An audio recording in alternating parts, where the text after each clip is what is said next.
महाराष्ट्र में चल रहा राजनीतिक घमासान रुकने का नाम नहीं ले रहा। लंबे राजनीतिक उलटफेर के बाद एकनाथ शिंदे नए मुख्यमंत्री बन गए। राज्य की विधानसभा में फ्लोर टेस्ट होना है, जिसको लेकर शिंदे सरकार लगभग तैयार है, क्योंकि बीते दिन हुए स्पीकर के चुनाव में शिंदे बीजेपी सरकार को आसानी से जीत मिली है। लेकिन अब इसके ऊपर एनसीपी प्रमुख शरद पवार का भी बयान सामने आया है।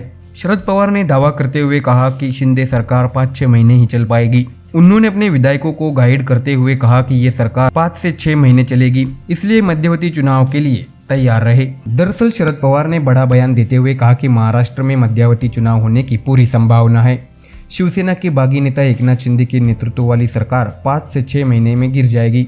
बताया जा रहा है कि शरद पवार ने एनसीपी विधायकों और पार्टी के नेताओं को संबोधित करते हुए ये बातें कही।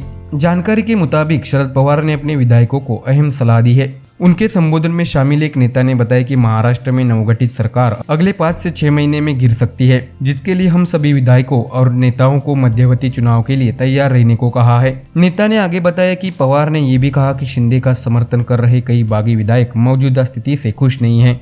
विभागों का बंटवारा होने के बाद इन सभी का असंतोष सामने देखने को मिलेगा, जिसका नतीजा सरकार गिरना साबित होगा।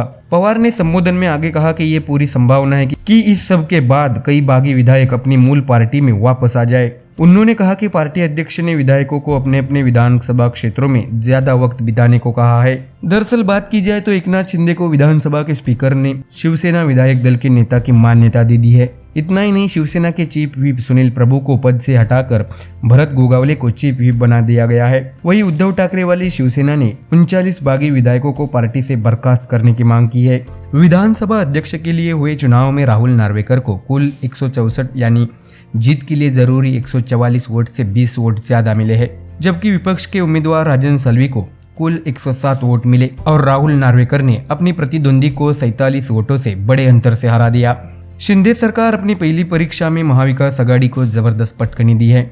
अब देखना होगा आने वाले दिनों में शिवसेना पर कौन कब्जा जमाता है। हालांकि इसका फैसला अब सुप्रीम कोर्ट करेगा। साथ ही बीजेपी समर्थित शिंदे कैंप का दावा है कि फ्लोर टेस्ट में भी सरकार भारी बहुमत से पास हो जाएगी। और भी वीडियोस देखने के लिए हमारे चैनल को सब्सक्राइब करें और बेल आइकॉन दबाइए।